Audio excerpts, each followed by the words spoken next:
উনি যে কাফনের কাপড় পরে আসছেন, আমরা যখন এই গণ অভ্যুত্থানটি হয়, গণ অভ্যুত্থানেও আমরা এভাবে কাফনের কাপড় পরে এই হাসিনার বিরুদ্ধে, এই ফ্যাসিবাদের বিরুদ্ধে আমরা রাস্তায় নেমে এসেছিলাম।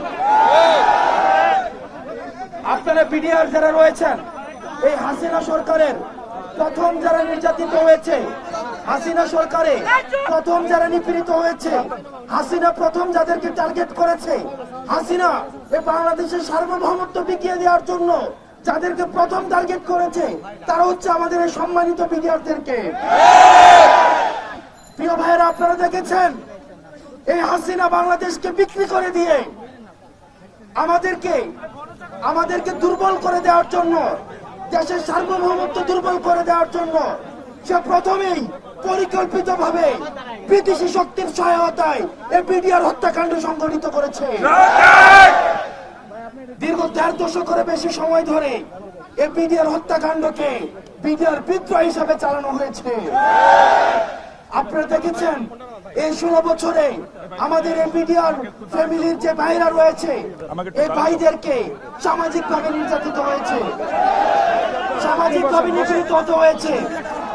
তাদের বাচ্চাদেরকে আমরা দেখেছি অনেক স্কুলে ভর্তি নিতে চায় নাই, যারা এই দেশের জন্য লাইন অফ ফার্স্ট ডিফেন্স হিসেবে কাজ করেছে। আমরা সাংবাদিক ভাই যারা রয়েছেন, আপনাদের কাছে সহযোগিতা কামনা করছি। আপনারা যারা দেখেছেন, আপনারা এই বিডিআর ভাইরা যারা রয়েছেন, আপনাদেরকে চাকরিচ্যুত করা হয়েছে, গণহারে চাকরিচ্যুত করা হয়েছে। ঘটনা সংঘটিত হয়েছে ঢাকায়, কিন্তু ঢাকার বাইরের মানুষকে আমরা দেখেছি চাকরিচ্যুত করতে। প্রিয় সহযোদ্ধা,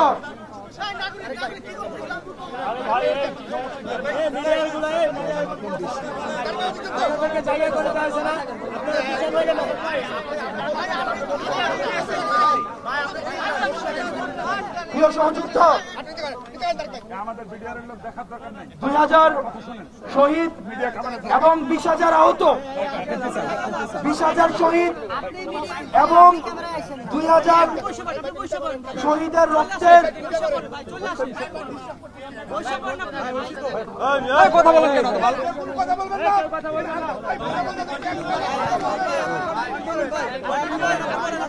আমি যারা নিরলসভাবে সংবাদ সংগ্রহ করেন, গণমাধ্যম কর্মী, আপনারা পেশাদারিত্বের জায়গা থেকে আপনারা সবসময় আমাদেরকে সহযোগিতা করেন।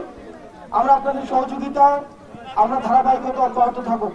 আপনারা পারস্পরিক যারা সহকর্মী আছে, আমরা তাদের প্রতি আমরা সমন্বিত একটু সহযোগিতাটা অব্যাহত রাখি। প্রিয় সহযোগিতা, আপনারা দেখেছেন ২০০০ শহীদ এবং ২০,০০০ আহত রক্তের উপরে ইন্টারিম গভর্নমেন্ট দাঁড়িয়ে রয়েছে। আপনারা দীর্ঘ ১৬ বছর আপনারা এটা মুখ ফুটে বলতেও পারেন নাই এটা যেটা বিডিআর হত্যাকাণ্ড ছিল।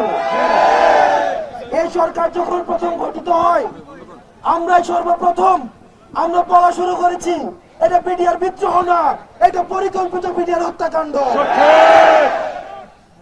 প্রিয় সহযোদ্ধা, আপনারা দেখেছেন এই ইন্টারিম গভর্নমেন্ট গঠিত হওয়ার পরেই যে বিষয়গুলোকে সর্বোচ্চ গুরুত্ব দিচ্ছে, আমরা দেশে বিদেশে, আমরা সচেতন মহলে, আমরা যারা আন্দোলন করেছে, যারা বাংলাদেশকে ধারণ করে, বাংলাদেশের সার্বভৌমত্ব বিশ্বাস করে, আমরা সবসময় বলে এসছি এই গভর্নমেন্ট কতটা সফল, কতটা বিফল, এর অন্যতম স্ট্যান্ডার্ড হচ্ছে এই বিডিআর হত্যাকাণ্ডের বিচারটা কতটুকু করেছে। আমরা শুরুতেই দেখেছি যখন কমিশন নিয়ে টালবাহানা শুরু হলো, তখন কিন্তু আমরা দেখেছি আমাদের মাইন সরকার সহ আমাদের এই বৈষম্য বিরোধী ছাত্র আন্দোলনের পূর্ণ সমর্থনে আমরা এই কমিশনের জন্য আমরা আন্দোলন করেছি এবং সেখানে কমিশন গঠিত করা হয়েছে। প্রিয় সহযোদ্ধা, ইতিমধ্যেই আপনাদের উল্লেখযোগ্য সংখ্যক আমাদের বিডিআর ভাইদেরকে জামিনে মুক্তি দেওয়া হয়েছে। প্রিয় সহযোদ্ধা, আপনাদের যে কমিশন যেটি গঠিত হয়েছে, এই কমিশনের একটি ধারা নিয়ে আপনাদের সবার এবং আমাদের সবারই হচ্ছে প্রশ্ন রয়েছে। সেখানে বলা হয়েছে অতীতে সরকার যে রায় দিয়েছে, অতীতের ফ্যাসিস্ট সরকার যে রায় দিয়েছে, সেটিকে অব্যাহত রেখে পরবর্তী বিচার কার্যক্রম পরিচালিত করতে হবে।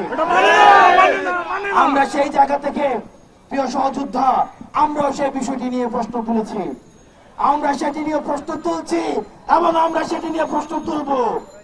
আমরা আমাদের জায়গা থেকে নিশ্চিত করতে চাই আমাদের এই বিডিআর হত্যাকাণ্ডের কতটুকু বিচার হয়েছে, কতটুকু সুবিচার নিশ্চিত করতে পেরেছে এই ইন্টারিম গভর্নমেন্ট, সেটির উপরেই কিন্তু এই সরকারের সফলতা ব্যর্থতা নির্ধারিত হবে।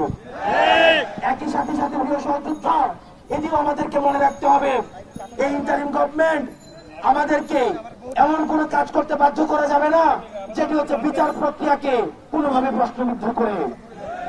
একই সাথে আমাদের এটিও নিশ্চিত করতে হবে যাতে করে বিচারিক যতগুলো মানদণ্ড রয়েছে এই বিচারিক মানদণ্ডগুলি নিশ্চিত করে আমাদের এই বিডিআর হত্যাকাণ্ডের যে ভাইরা যারা ভিকটিম হয়েছে সেই ফ্যামিলিগুলো যেন ইনসাফ পায়, সেই ফ্যামিলিগুলোর মধ্যে যেন ইনসাফ প্রতিষ্ঠিত হয়।